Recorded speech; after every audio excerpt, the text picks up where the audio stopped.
लोग यहाँ पे इलेक्ट्रिसिटी चैप्टर को जो है ना स्टार्ट करने वाले हैं। Board exam point of view से ये वाला चैप्टर जो है इलेक्ट्रिसिटी बहुत इम्पोर्टेंट है। और जैसा कि हम देखते हैं बोर्ड के एग्ज़ाम बहुत ही करीब है, तो उस हिसाब से हम लोग प्रिपरेशन स्टार्ट कर दे रहे हैं। उसके कुछ की पॉइंट्स को हम लोग यहाँ पे डिस्कस करेंगे इलेक्ट्रिसिटी के। और अक्सर इस तरह इस चैप्टर में ज़्यादा से ज़्यादा क्वेश्चन पूछे जाते हैं एग्ज़ाम में। तो सबसे पहले हम की पॉइंट्स को देखेंगे और उससे रिलेटेड जो है क्वेश्चंस को भी हम लोग देखेंगे। तो चलें वीडियो को शुरू करते हैं। तो सबसे पहले ये देखें कि मैं यहाँ पे एक सर्किट डायग्राम को मैंने यहाँ पे ड्रॉ किया हूँ, ठीक है। तो सर्किट डायग्राम में कुछ जो एलिमेंट्स हैं, इसमें जो कंपोनेंट्स हैं उसके बारे में हम जानते हैं कि ये वाला जो हिस्सा कहलाएगा ये आपका रेजिस्टेंस, जो हिस्सा कहलाएगा ये रेसिस्टर कहलाएंगे, जिसको हम इंडिकेट अक्सर जो है ना सर्किट में आर से इंडिकेट करते हैं, ठीक है। और ये जो आपकी जो सर्किट के अंदर ये वाला जो हिस्सा कहलाएगा ये आपका क्या कहलाएंगे, ये वायर कहलाएंगे, ठीक है। और इसको जो फ्लो ऑफ करंट के डायरेक्शन को मैंने यहाँ पे आई जो है ना करंट इलेक्ट्रिसिटी सॉरी करंट को की सिंबल कहलाएंगी। और ये जो डायरेक्शन है वो करंट की फ्लो की डायरेक्शन से, और उसकी जो सिंबल होती है वोल्टेज पोटेंशियल डिफरेंस होती है यहाँ पे, और उसकी जो सिंबल कहलाएंगे वो वी कहलाएंगे, ठीक है। तो ये जो है सर्किट डायग्राम है इलेक्ट्रिसिटी में, जिसको हम यहाँ पे शो कर रखा हूँ। अब यहाँ पे देखें कुछ हैं कंपोनेंट, कुछ ऐसे डिवाइस हैं जो इलेक्ट्रिसिटी को मेज़र करने में हेल्प करती है। जैसे मान लिया यहाँ पे आई है, तो यहाँ पर एक चीज़ देखें, जो ये करंट आपकी फ्लो कर रही है सर्किट के अंदर, तो अगर आपको करंट को मेज़र करने होते हैं तो यहाँ पे एक सीरीज़ में हमें कनेक्ट कर देने होते हैं ये एमीटर। एमीटर ऐसे डिवाइस हैं जिसकी मदद से हम ये कैलकुलेट कर सकते हैं कि अमाउंट ऑफ करंट कितनी फ्लो कर रही है इस वायर के अंदर, ठीक है। और जैसा कि मैंने दिखलाया हूँ कि ये वाला जो हिस्सा कहलाएगा वो बैटरी और सेल कोऑर्डिनेट, इसकी जो पॉजिटिव टर्मिनल कहलाएंगी ये बड़ी वाली होंगी, और जो नेगेटिव होंगे जो स्मॉलर होंगे वो आपकी नेगेटिव टर्मिनल कहलाएंगे, ठीक है। तो ये है इसमें सीखने वाली। और बेहतरीन सी चीज़ क्या है कि अगर आपको वोल्टेज मेज़र करने होंगे तो वोल्ट मीटर पैरेलली आपको कनेक्ट करने होंगे, ठीक है। पैरेलली आपको पैरेलल कनेक्शंस करने होते हैं वोल्ट को कैलकुलेट करने के लिए या वोल्टेज की मेजरमेंट करने के लिए, ठीक है। और ये अमाउंट ऑफ करंट है, जितनी आपकी सप्लाई होंगी वही आपकी इन भी करेंगे अमाउंट ऑफ करंट। और ये जो हिस्सा है ये आपका रेजिस्टर कहलाएगा, जिसको हम आर से इंडिकेट करते हैं, ठीक है। तो ये बेसिक से कंपोनेंट है और कुछ डिवाइसेस हैं, जैसा कि मैंने एमीटर और वोल्ट मीटर के बारे में यहाँ पे डिफाइन किया। तो ये कुछ ओवरव्यूज़ हैं इलेक्ट्रिसिटी के, लेकिन ये काफ़ी नहीं है। और ज़्यादा डिटेल में अगर हम जाएंगे तो क्या है कि इसकी सिर्फ और सिर्फ मैं इस वीडियो में की पॉइंट को डिस्कस करेंगे, मीन्स इसके जो रिलेटेड फार्मूलाज हैं पूरे चैप्टर में उसको हम यहाँ पे डिस्कस करेंगे। तो ये इलेक्ट्रिसिटी चैप्टर के जो कुछ हमने की पॉइंट को मैंने कलेक्ट किया हूँ यहाँ पे मैं डिस्कस कर दूँ।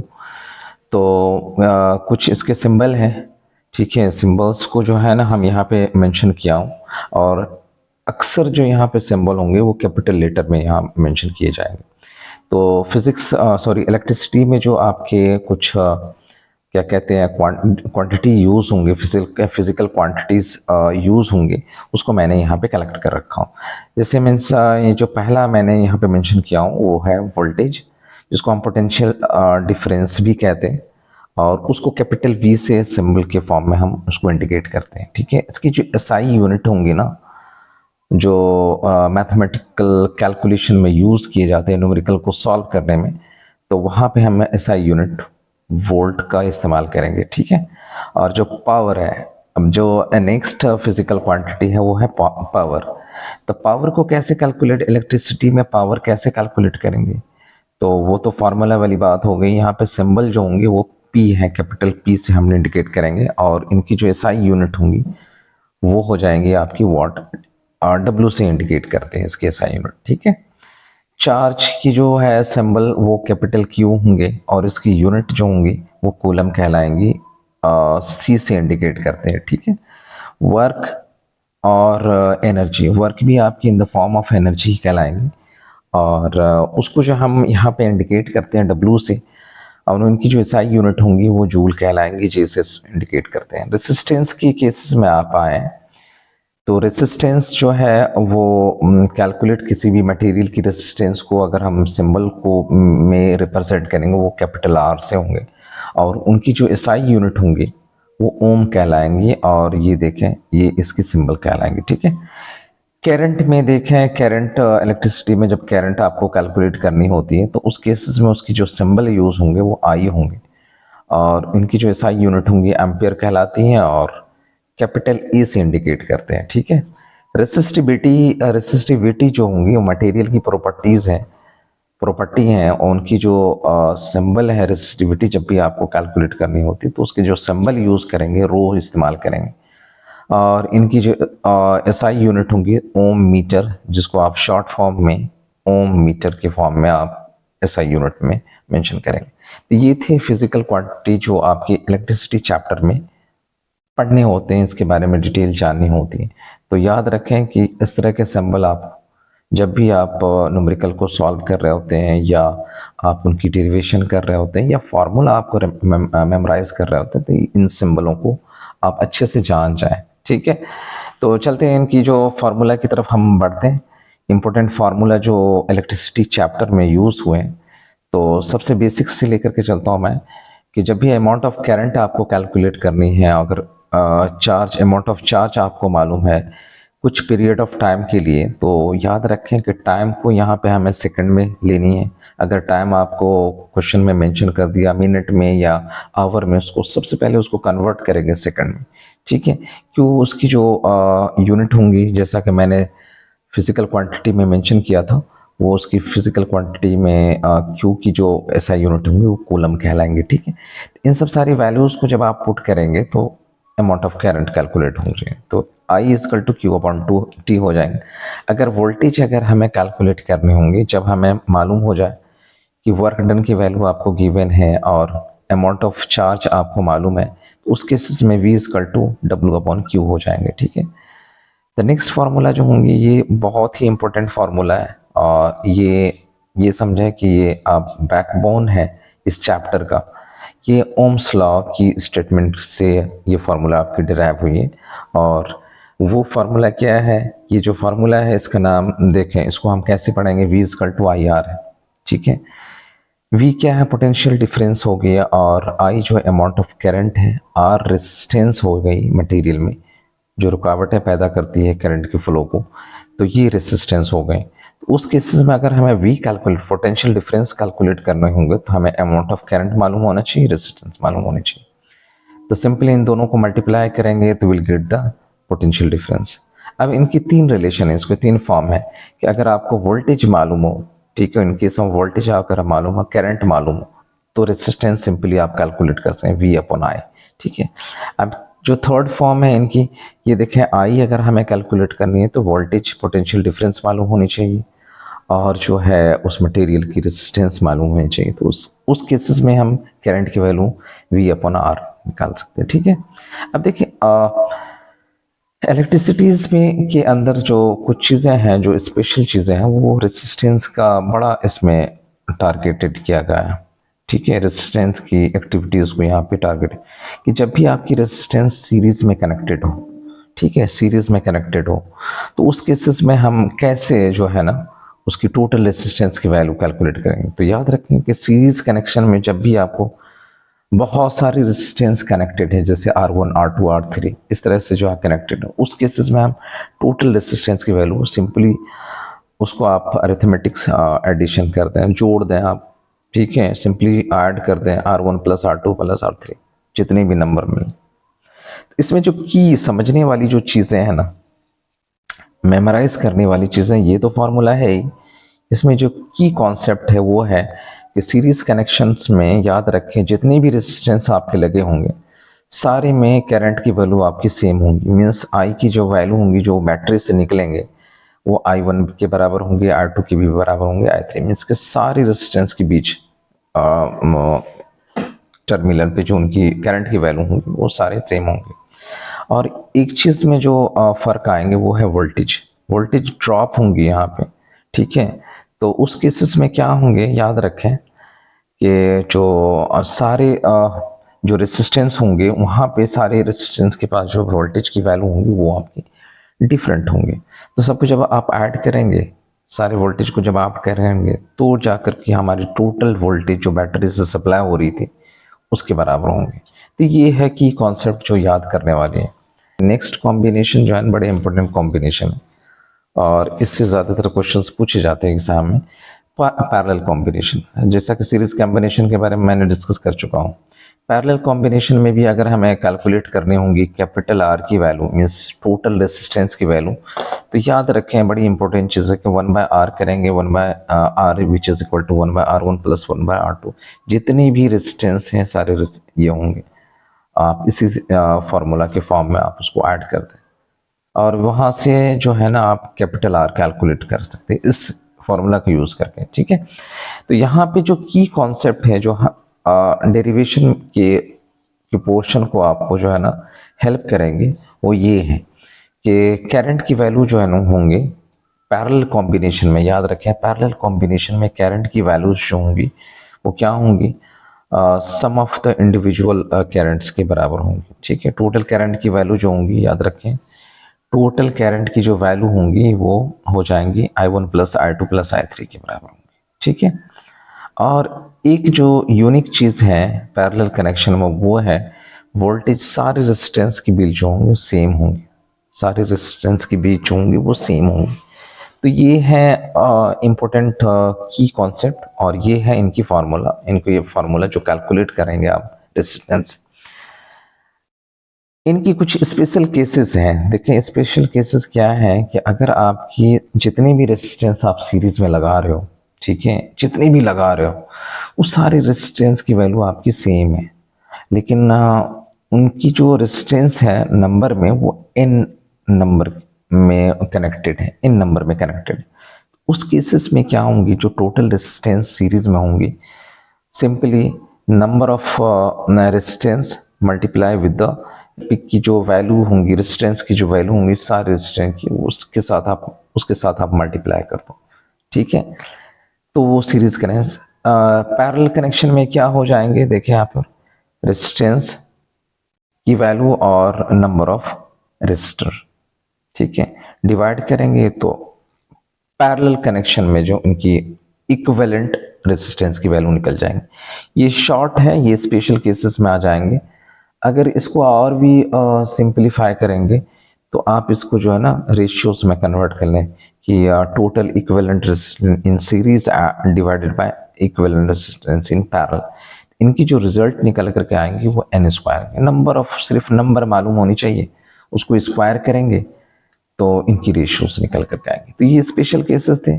जैसा कि मैंने बताया था कि RS क्या है, वो टोटल रेजिस्टेंस हो गई इन सीरीज कनेक्शन में, ये इफेक्टिव रेजिस्टेंस भी कह सकते हैं। और RP क्या है, effective resistance in parallel. N क्या है, नंबर ऑफ रेसिस्टर्स हो गए जो कनेक्टेड है आइदर इन सीरीज और पैरेलल। R क्या है, रेजिस्टेंस ऑफ ईच रेजिस्टर कहलाएंगे, रेजिस्टेंस ऑफ ईच रेजिस्टर हो जाएंगे। ठीक है, तो ये की पॉइंट है जो फार्मूला की शक्ल में मैंने आपको एक्सप्लेन किया था। इनकी जो नेक्स्ट है और नंबर 9 को देखें कि अगर आप सर्किट आपके कनेक्टेड है, क्या कहते हैं आप, जो बल्ब से, ये जो बल्ब से हीट एनर्जी अगर आपको कैलकुलेट करनी होती है या अमाउंट ऑफ वर्क आपको कैलकुलेट करने होंगे तो हमें क्या मालूम होना चाहिए, तो टाइमिंग मालूम है, टाइम पता होना चाहिए। ठीक है, कि कितनी देर के लिए आप जो है ये हीट जनरेट हो रही है बल्बों के अंदर, तो वो टाइम उसको भी आप सेकंड में रखेंगे टी की वैल्यू। और आई अमाउंट ऑफ करंट जो है ना सर्किट में कितना फ्लो हो रहा है और जो वोल्टेज आपने अप्लाई किया है उस सर्किट के अंदर, इन तीनों parameters means VIT means multiply के फॉर्म होंगे V into I multiply with time. इनको सिंपली मल्टीप्लाई करेंगे तो हमारी एनर्जी की वैल्यू आपकी निकल जाएंगे, means amount of work done भी आपकी निकल जाएंगे। दोनों की वैल्यू सेम है और दोनों को एक ही नाम से पुकारते हैं, तो उस केसेस में ये VIT होंगे। अब इसमें देखें ये फॉर्म है, ठीक है, जब ओम्स लॉ आप अप्लाई करेंगे तो उनकी फॉर्म चेंज हो जाएगी। जब आप V और I में अगर रिलेशन होंगे तो उस केसेस में ये फार्मूला यूज़ करेंगे और अगर आपको करंट और रेजिस्टेंस के बीच अगर रिलेशन की वैल्यू नोन है तो उस केसेस में हम वर्क डन की वैल्यू ये इस्तेमाल करेंगे आई स्क्वायर आर टी। अगर आपको वोल्टेज और रेजिस्टेंस के बीच अगर वैल्यूज अगर आपको गिवन है उस केसेस में हम इस फॉर्मूला का इस्तेमाल करेंगे। ठीक है, तो बहुत इंपॉर्टेंट है, बहुत ज़्यादा अक्सर एग्जाम में इससे रिलेटेड जो है ना क्या कहते हैं आपको न्यूमेरिकल क्वेश्चंस पूछे जाते हैं। ठीक है, इलेक्ट्रिकल एनर्जी की जो वैल्यूज कैलकुलेट करते हैं ये बहुत ही शॉर्ट फॉर्म में मैंने इसको ये किया हूँ, मेंशन किया हूँ यहाँ पे। सिंपली पावर की वैल्यू आपको मालूम होनी चाहिए, जैसा कि P कैपिटल P यहाँ पे पावर को इंडिकेट करेंगे और जो मल्टीप्लाई विद द टाइम, जब इसको आप मल्टीप्लाई करेंगे पावर के साथ टाइम को तो हमारी इलेक्ट्रिकल एनर्जी आपकी निकल जाएंगे। ठीक है, बहुत यूनिक चीज़ है। ठीक है, नेक्स्ट में देखें पावर। सवाल ये आता है कि how to calculate the power. Actually power कैसे हम कैलकुलेट करेंगे इलेक्ट्रिसिटी में, तो याद रखना कि रखें कि आपको अमाउंट ऑफ वर्क डन आपको पहले कैलकुलेट करनी होगी, उसके बाद टाइम से जब डिवाइड करेंगे तो हमारी पावर की वैल्यू निकल जाएंगी। ठीक है, और जो नेक्स्ट सिर्फ फॉर्म चेंज हो जाएंगे। ठीक है, फॉर्म चेंज हो जाएंगे। तो पावर की कैलकुलेशन आप देखें यहाँ VIT है ना, इसकी वैल्यू अगर आप यहाँ पे वर्क डन की जगह पर पुट करेंगे TT की वैल्यू कैंसिल हो जाएंगे तो फाइनली P की वैल्यू जो आएंगी VI होंगे। ठीक है, तो बड़े यूनिक है क्वेश्चन, सॉरी फार्मूला। ठीक है, पावर आप simply if you know the value of potential difference and electric current की वैल्यू अगर आपको मालूम है तो सिंपली इन दोनों को मल्टीप्लाई करेंगे, P की वैल्यू आप कैलकुलेट कर सकते हैं आसानी से। ठीक है, अब इसमें फॉर्म चेंज हो, ओम्स लॉ को जब भी आप अप्लाई करेंगे तो इसके फॉर्म चेंज हो जाएंगे कि अगर आपको वोल्टेज और आई की वैल्यू मालूम है तो ये फार्मूला इस्तेमाल करेंगे, अगर और क्या इलेक्ट्रिक करंट और रेजिस्टेंस की वैल्यू मालूम है तो आई स्क्वायर आर हम इस्तेमाल करेंगे पावर को कैलकुलेट करने के लिए।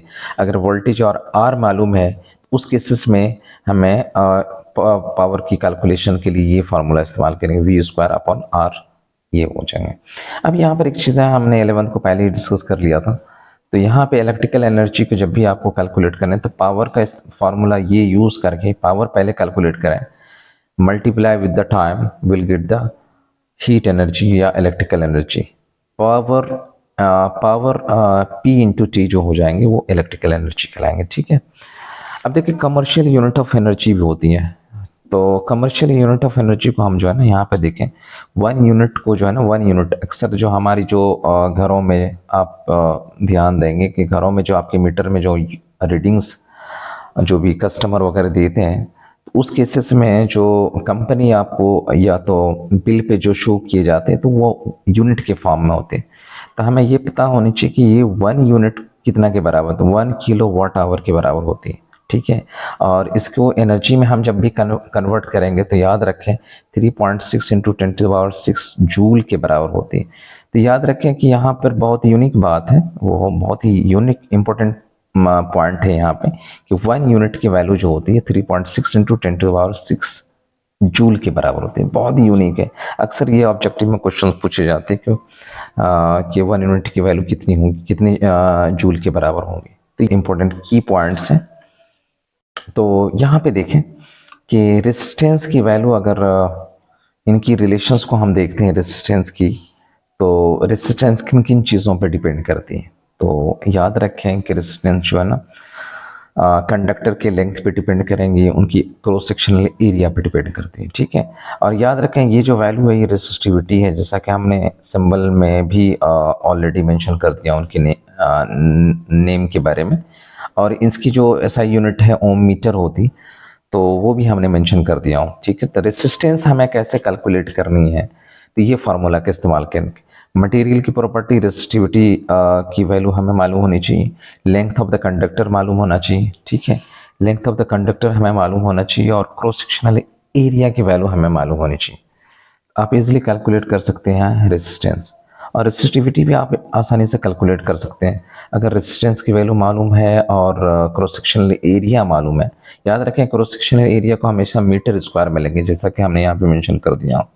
ठीक है, और लेंथ को हमेशा मीटर में लेंगे, किलोमीटर वगैरह और सेंटीमीटर में नहीं लेना है। ठीक है, तो जा करके आपके आंसर गलत हो जाएंगे। ठीक है, और रेसिस्टिविटी हमेशा उनकी जो यूनिट होती है, एसआई यूनिट जो होती है वो मीटर होती है, इसको आप हमेशा याद रखेंगे। ठीक है, अब जो लास्ट है, तो जैसा कि मैंने इसके बारे में ऑलरेडी डिस्कस कर चुका हूँ कि वर्क डन जो होंगे इलेक्ट्रिसिटी में कैसे कैलकुलेट करेंगे। अमाउंट ऑफ चार्ज मालूम होनी चाहिए, पोटेंशियल डिफरेंस मालूम होनी चाहिए, सिंपली मल्टीप्लाई, इसको हम इन दोनों को मल्टीप्लाई करेंगे, will get the work energy. Q की वैल्यू भी हमें इसी तरह से कैलकुलेट करनी है। यहाँ से आप दाएं बाएं करेंगे तो क्यू अगर आप राइट हैंड साइड रखें, वी आपके डिवाइड हो जाएंगे तो फाइनली वैल्यू हो जाएगा डब्ल्यू अपन वी। और अगर वी अगर निकालनी है तो सिंपली वही होंगे, डब्ल्यू अपन क्यू हो जाएंगे। यहाँ पे देखिए डब्ल्यू अपन क्यू, क्यू के आप डिवाइड कर देंगे। इसके 3 फॉर्म होते हैं। मीन्स कि अगर आप मेन इक्वेशंस को आप जानते हैं या मेन फार्मूला को आप जान रहे हैं तो उसमें उसका इस्तेमाल करके कोई भी अननोन पैरामीटर्स की वैल्यू आप कैलकुलेट कर सकते हैं। ठीक है, तो फार्मूला हम क्यों रिमेंबर करते हैं, मेमोराइज क्यों करते हैं? ताकि हमें ये पता चले कि हमारी नोन पैरामीटर्स क्या है और हमारी अननोन पैरामीटर क्या है। तो जो अननोन पैरामीटर्स हैं उनको जो है उनकी कैलकुलेशन हम, जब तक आपको फार्मूला नहीं मालूम होंगे तो आप कैलकुलेट कर ही नहीं सकते। तो ज़रूरी है कि फार्मूला आपको टिप पे होनी चाहिए और अच्छे से याद होनी चाहिए, उसकी एसआई यूनिट के साथ याद होनी चाहिए, तो जा कर के आप आसानी से सारे न्यूमेरिकल क्वेश्चन को आप सॉल्व कर सकते हैं। तो चलें हम कुछ क्वेश्चन, न्यूमेरिकल क्वेश्चन को हम यहाँ पे सॉल्व करते हैं। ठीक है, उसको देखते हैं। आसान क्वेश्चन है, बच्चों वाला क्वेश्चन है। कह रहा है calculate the number of electron constituting, यह है constituting, yes, constituting 1 coulomb of charge. देखें आप यहाँ पे कह रहा है, देखिए आप अपनी ज़बान में समझते हैं इस सवाल को। कह रहा है क्या कि हमें नंबर ऑफ इलेक्ट्रॉन की वैल्यू कैलकुलेट करनी है। ठीक है, 1 कूलम ऑफ चार्ज में, 1 कूलम ऑफ चार्ज में हमें ये नंबर ऑफ इलेक्ट्रॉन की वैल्यू कैलकुलेट करनी है। ठीक है, नंबर ऑफ इलेक्ट्रॉन। देखिए गिवन हमारी इंफॉर्मेशन क्या है कि Q की वैल्यू हमें दी है 1 कूलम। ठीक है, हमें निकालना क्या है, N की वैल्यू हमें कैलकुलेट करनी है। तो जैसा कि हम फार्मूला हम जानते हैं नहीं जानते हैं, तो याद रखें कि ये फार्मूला बहुत इंपॉर्टेंट, यही फार्मूला से कैलकुलेट कर सकते हैं, इसी फार्मूला से नंबर ऑफ इलेक्ट्रॉन। तो Q इजकल टू N जो है ना, ये इनकी इक्वेशन होती है। Q इजकल टू N क्या है, number of electron, and E is the charge on 1 electron. तो इसकी वैल्यू हम आसानी से कैलकुलेट करते हैं। N को आप N की वैल्यू निकालनी है तो Q डिवाइडेड बाई E हो जाएंगे, Q डिवाइडेड बाई E। अब E के बारे में जानते हैं कि चार्ज ऑन 1 इलेक्ट्रॉन की वैल्यू होती है 1.6 into 10⁻⁻19 coulomb.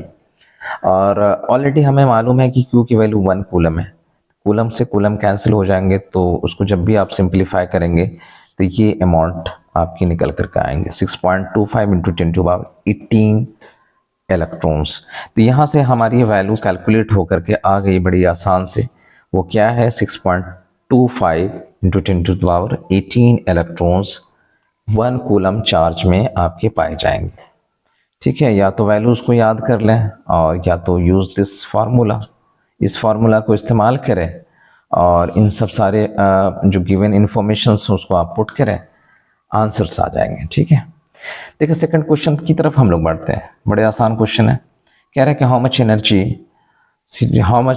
Energy is given to each coulomb of charge passing through a 6 volt battery. मतलब ये कह रहा है कि इसको आप अपनी ज़बान में हम समझते हैं, अगर हम सही हैं तो, कि 6 वोल्ट बैटरी जो लगी हुई है, इससे कितने अमाउंट की जो है ना, क्या कहते हैं, एनर्जी, कितनी एनर्जी आपकी यूज़ में आएंगे। ठीक है, उसे हमें कैलकुलेट करनी है। जबकि 1 कूलम ऑफ चार्ज को पास कराने के लिए, 1 कूलम ऑफ चार्ज को इससे हमें पास कराने के लिए कितनी अमाउंट ऑफ एनर्जी हमें रिक्वायर्ड होंगी या ज़रूरत होंगी। ठीक है, तो उसकी वैल्यू कैलकुलेट करते हैं। तो सबसे पहले देखिए गिवन पैरामीटर क्या है, गिवन हमारी इन्फॉर्मेशन क्या है। वो क्या है कि 1 कूलम चार्ज है, Q की वैल्यू दी हुई, वोल्टेज की वैल्यू दी हुई, पोटेंशियल डिफरेंस की वैल्यू दी हुई 6 वोल्ट। ठीक है, अब जानते हैं कि फॉर्मूला W इक्वल टू क्या होते हैं, वैल्यू Q इंटू V, जैसा कि हमने लास्ट पॉइंट पे डिस्कस किया था। Q की वैल्यू आप सिंपली पुट करें, V की वैल्यू आप पुट करें, तो 1 इंटू 6 जब आप इसको मल्टीप्लाई करेंगे तो वैल्यू आपके 6 जूल निकल कर के आएंगी, जो कि अमाउंट ऑफ एनर्जी होंगी, और जो हमें हमारी रिक्वायरमेंट है वो आपकी कैलकुलेट होकर के आ गए। ये अच्छा क्वेश्चन है, ये बहुत अच्छा क्वेश्चन है। इसमें कह रहा है कि a current of 0.5 ampere is drawn by a filament of an electric bulb for 10 minutes. ठीक है, find the amount of electric charge that flows through the circuit. हमें ये करना है कि ये जो आपकी फिलामेंट है, ये जो बल्ब लगी हुई है ना, जो फिगर में मैं यहाँ पे शो किया हूँ, तो कह रहा है कि इस फिलामेंट से या इस बल्ब से जो है ना करंट की वैल्यू 0.5 एम्पियर आपकी पास कर रही है। कितनी देर के लिए पास कर रही है? 10 मिनट्स के लिए। था हमें क्या पता करनी है कि इससे जो है ना हमारी चार्ज कितने फ्लो कर रहे हैं, इस सर्किट से हमारी चार्ज कितनी फ्लो कर रही है, तो उसको हमें कैलकुलेट करनी है। मीन्स के अमाउंट ऑफ चार्ज कैलकुलेट करनी है। तो हमारी गिवन पैरामीटर क्या है? देखिए यहाँ पे आई की वैल्यू हमें मालूम है, टाइम भी मालूम है, टाइम लेकिन दिया हुआ है मिनट्स में, इसे कन्वर्ट करनी होंगी सेकंड, जैसा कि हमने बहुत बार डिस्कस किया उसके बारे में। ठीक है, तो यहाँ पे हम जानते हैं कि इलेक्ट्रिक चार्ज की जो कैलकुलेशन है वो हमें मालूम होता है। कैसे कैलकुलेट करते हैं? ये फार्मूला यूनिक फार्मूला है, Q equal to I T. Q equal to I T. I क्या है? Amount of current. टी क्या है? टाइम। ठीक है, जितना आपने वक्त लिया, तो टाइम की वैल्यू आप रख दें, आई की वैल्यू आप रख दें, विल इसको आप मल्टीप्लाई करेंगे, विल गेट 300 कूलम, जो कि चार्ज की अमाउंट कहलाएंगे। ठीक है, यही हमें हमारी रिक्वायरमेंट थी। तो याद रखें कि इतना वोल्टेज 6 वोल्टेज पे सॉरी वोल्टेज बैटरी के जो कैपेसिटी की वैल्यू नहीं बताया उन्होंने, बस ये है कितना टाइम दिया है इस फिलामेंट से। ठीक है, अगर ये अमाउंट की करंट पास करेंगे ना, ठीक है, ये अमाउंट की करंट अगर आप पास करेंगे कितने देर के लिए? 10 मिनट्स के लिए, तो इससे जो पास होने वाले जो चार्ज होंगे उसकी वैल्यू 300 कूलम के बराबर होंगी। ठीक है, कितने बराबर होंगे? 300। तो ये छोटे छोटे क्वेश्चन थे जिसको मैंने इस वीडियो में डिस्कस किया हूँ। आई होप कि इस तरह की वीडियो आपको पसंद आए होंगी और बहुत ही यूज़फुल लगा होगा इस तरह आज का लेक्चर। फिर मिलते हैं नेक्स्ट वीडियो में, तब तक के लिए अल्लाह हाफिज़।